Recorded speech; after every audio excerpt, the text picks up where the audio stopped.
So if I had to depict anything describing COVID-19's lockdown, it'd probably be this movie, CandiLand.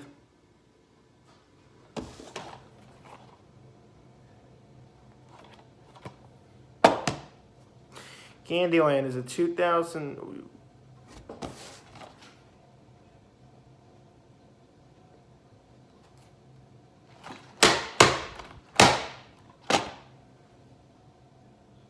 So this movie is basically about this couple that fall magically in love together, and they decide, hey, let's lock ourselves in my apartment and let's basically make our room look like Rainbow Dash threw up everywhere.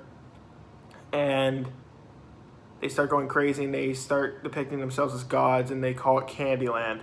They call their apartment room CandiLand, and they go crazy. And wow. So first of all, the concept alone, not a bad concept. In fact, the entire time while I was watching this, I was wondering if they were going to, at one point, play the board game CandiLand. But due to copyright reasons, I think that's why they gave it an I instead of a Y, because probably copyright, because by God, you can't say candy and land. Come on, guys. It's a movie and a board game. No one's going to compare the two. Fucking copyright. I saw this at my Walmart like 3 years ago or 4 years ago, whenever I saw it, or whenever it came out. And I remember they made a movie off CandiLand. But then I looked more into it and I found out, oh, it's not based off the board game. Okay, cool. So, I finally got around to watching it because I found this at my Dollar Tree store. There's a reason why it's there. It's not a good reason. This film, it's fucking weird. So pretty much the plot I just described, yeah, that's what happens in the movie. It's a couple that lose themselves. They go crazy in their apartment room because they're fed up with the way the world is. You know, they've gone through traumatic experiences or whatever, and they think that, you know, let's just lock ourselves in a room and let's eat candy. That's going to make things better. Okay, so my problems with this film, it's fucking boring. Not a lot happens.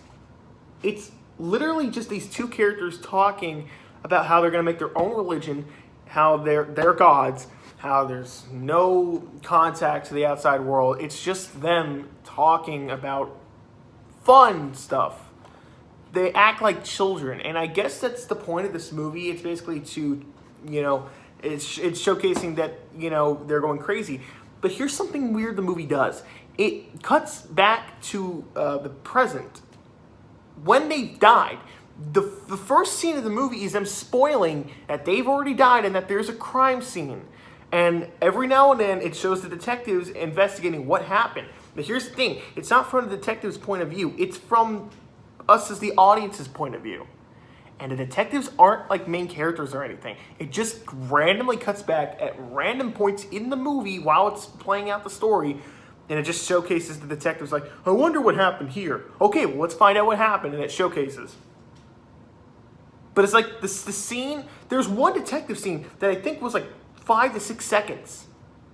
And let me just say something. The editing in this film is terrible. First of all, let me actually hold on. I'm sorry. My bad. First of all, let me say that the camera quality and, you know, like it's great. The camera movement, the way the cinematography is, it's great. It's really great. And the actors, they're okay. They're fine. At some parts, it seems like they're overacting because they're trying to give this kid-like performance. But at the same time, it just seems like, wow, they are really, really trying. They're giving it their all, and by God, I could not imagine going through working on this movie. Dear God. Stand aside, Walking Phoenix. We got Peter. I'm not even going to bother trying to explain this movie. So, like I was saying, the editing in this is terrible. It randomly cuts between scenes. And the pacing of the first 10 minutes is terrible. It goes so quick. We barely have any time to, comprehend what's going on. It just rushes into the story, and you're just kind of like, oh, okay, these are our main characters. That's that character. That's that character. Like, seeing the trailer, I thought this movie was going to be interesting in terms of, like, the father, which, by the way, who's he played by again? Fuck, I forgot who this guy is. Forgot his name. He's a good actor. Haven't seen him in any films recently. I wonder why. The storytelling and the directing in this is really bad because the whole film is just these two characters locked in a room doing dumb shit and eating candy. But, like, that's all it is. There's no storytelling. There's no anything. It's just these two going insane. It's weird. The whole film feels like a fever dream, honestly. This film was so insanely boring that I pulled up my phone and I lost interest.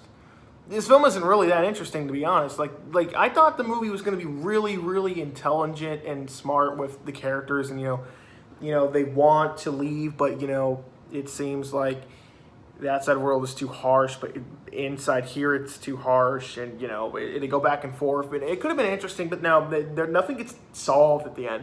They literally spoil it for you right at the beginning of the movie, and they basically reveal any, like, twist ending that this film had.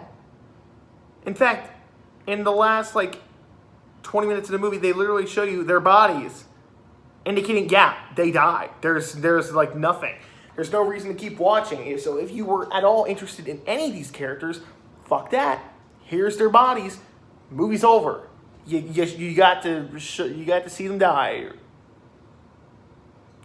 And the dad character, by God, I don't know his fucking name. I'm so sorry. I've seen him in other films. He's really good. But dear God, he's wasted in this. He's wasted. Oh my God, what? I think this is the only film that I just watched and I had to talk about it, but I'm so lazy to because there's nothing with this film. There's nothing with it. It's just the characters in a room going crazy.